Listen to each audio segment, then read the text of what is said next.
Hey everyone, so today I am going to be covering John 9 and 10 and talking about the Good Shepherd. It's been a minute since I've been on here.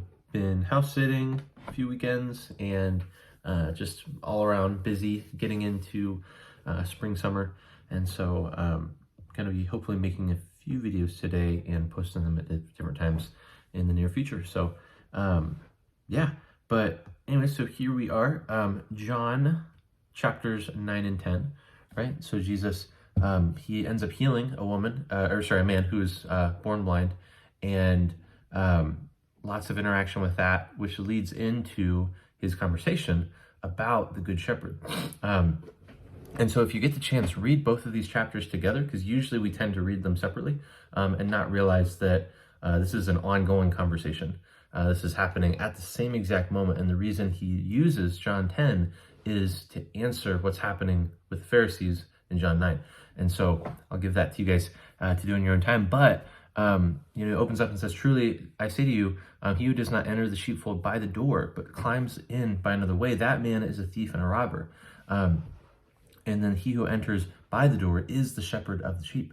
And so Jesus says, "I am the door of the sheep," but he also says, "I am the good shepherd who cares for the sheep. I know my own, and my own know me, just as the Father knows me, and I know the Father, and I lay down my life for the sheep. And I have other sheep that are not in this fold. I must bring them also, and they will listen to my voice. So there will be one flock, one shepherd," right? And so Jesus compares those who follow him to faithful sheep. They listen to and follow Jesus because he is the good shepherd. But we see in Psalm 23 that the Lord's care over his faithful people can be described as that of a shepherd caring for a sheep. And David obviously was a shepherd. And so as he's writing this psalm, he's thinking of his job, his occupation, and is able to see the Lord's character through the things that he does, which is super cool. So, the Lord promises to feed us, to lead us beside still waters, which is both literal and metaphorical, to comfort and protect us, and to guide us to our eternal habitation.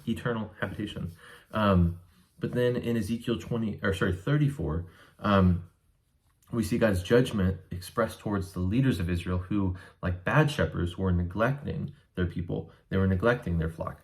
They didn't feed or water them. They didn't protect them or care for their injuries or seek out those who were lost. Instead, they gorged themselves on food while other people, their people, were starving. And they profited from the injustice they were propagating in Israel. And so then God promises to judge and remove these bad people from the land, replacing them with one shepherd, his servant David. And we obviously know from several other times that this happened in the New Testament and the Old Testament, when they name someone who's already dead, they're probably not talking about him specifically if he's going to do something in the future. They're talking about a David-like character, the ultimate David, really, the Messiah, the one who is promised to come through David's line and become an eternal king. And so he's saying that this king, he is going to be a true and good shepherd over your people. And so this is going to fulfill the covenant of David, and that one of his offspring would inherit the throne of Israel and rule over an eternal kingdom, like we see in Daniel 7 and 9. We'll also see the abundance at the end of Ezekiel 34 that the Lord promises will come through this king, which Jesus alludes to in verse 10. Right? He says that the thief comes only to steal, kill, and destroy, but I came that you may have life and have it abundantly. And so that's Jesus' goal, is to bring in the abundance of this kingdom. But the most surprising part of Jesus' exposition is that there are other sheep that are not in my fold, Jesus says, right, that we just read. And so there's a couple layers to this, right? So first off, there's obviously, there are places in Israel that he hasn't gone yet, right? And so literally he means like, I still have places to go. I still have people to call. But we also know from history that there are millions and billions more people beyond Jesus' own earthly ministry that come and hear his voice and follow him. And so I think there's kind of a dual layer here, like a lot of prophets we see this in, where Jesus is both talking literally about an actual group of people that he's actually going to go talk to and lead to himself.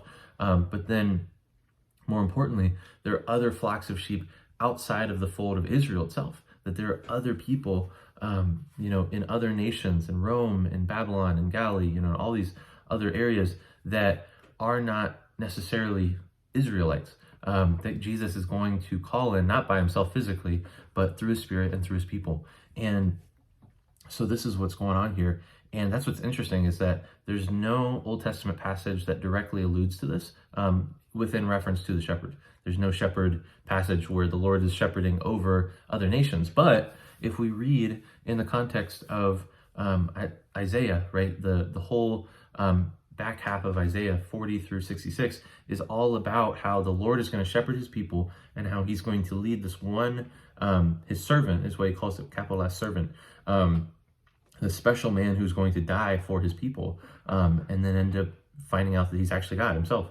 And so we do see him shepherding over his people, and it's never used directly, but we see him calling to other nations. And so again, he's not called a shepherd to the nations, but he does, he's called a light to the nations, and the people come to his light and come under his leadership and receive and are taught by the Lord. And so it's a beautiful passage. And so I love that, because I'm not Jewish. I'm not of Jesus's own flock by genetics. And so the fact that I'm here today having this conversation with you guys is proof that Jesus loves and cares for these strange sheep, right? These sheep that are not in his sheepfold.